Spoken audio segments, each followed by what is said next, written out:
Hi everyone, in this video we're going to talk about headphone checks. One of the key aspects of online research is that it is online. Your participants can do their study from home, which also means you don't always know what kind of equipment setup they have, what's going on behind their computer. So what we've done is we've taken some popular headphone checks and implemented them in Labvanced for you to use. So let's dive in. If you go up to the Experiments tab here, click the second option for Labvanced Sample Studies, you will be directed to the Sample Studies page. We have 3 different kinds of sample studies, and I'll go ahead and link this video in the top corner here. What we're going to be looking at today are add-ons. Now, add-ons are going to be really helpful tasks that are built and ready to go for you to go ahead and import into your account. So what I'm going to do to get to the headphone checks is I'm in our search bar here, headphone, and you see we have 2 headphone checks that come right up. We have the AP Woods headphone screening, and we have the Huggins pitch headphone screening. Let's go ahead and start with the AP Woods. This headphone check is based on the Woods et al. 2017 research of an anti-phase tone and 2 other tones that are identical in phase but differ in loudness. And what this does is basically screens out participants who are not wearing headphones based on if they can detect which of the 3 tones is the quietest.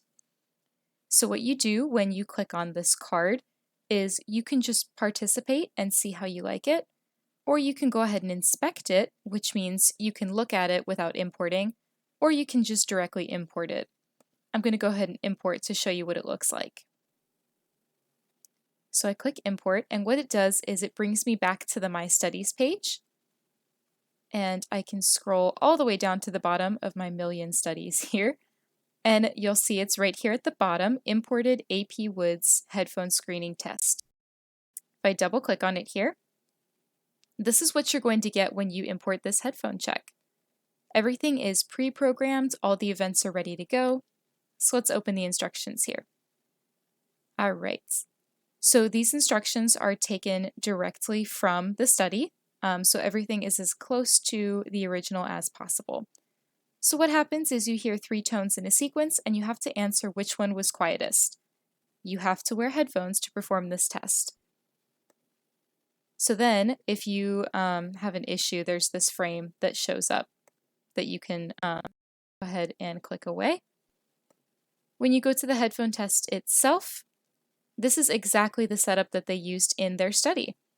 So the reason we've done this is because this is a very tried and true, well-known method of testing if your participant is wearing headphones or not.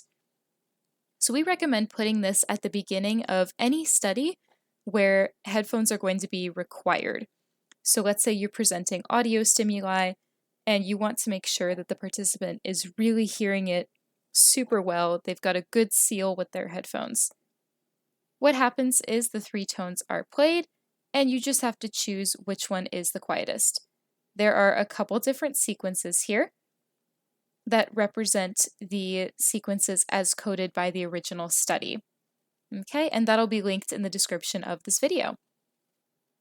Finally, the task that you download is already coded with the events to score your participants.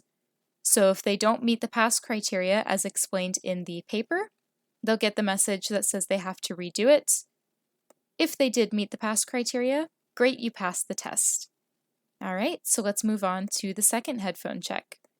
I'm going back to the sample studies page, and I'm going to type in headphone again. All right, and let's look at the Huggins pitch headphone screening. This comes from University College London from the chat lab. And as you can see, their paper is linked right here. You can go ahead and check that out. Highly recommend.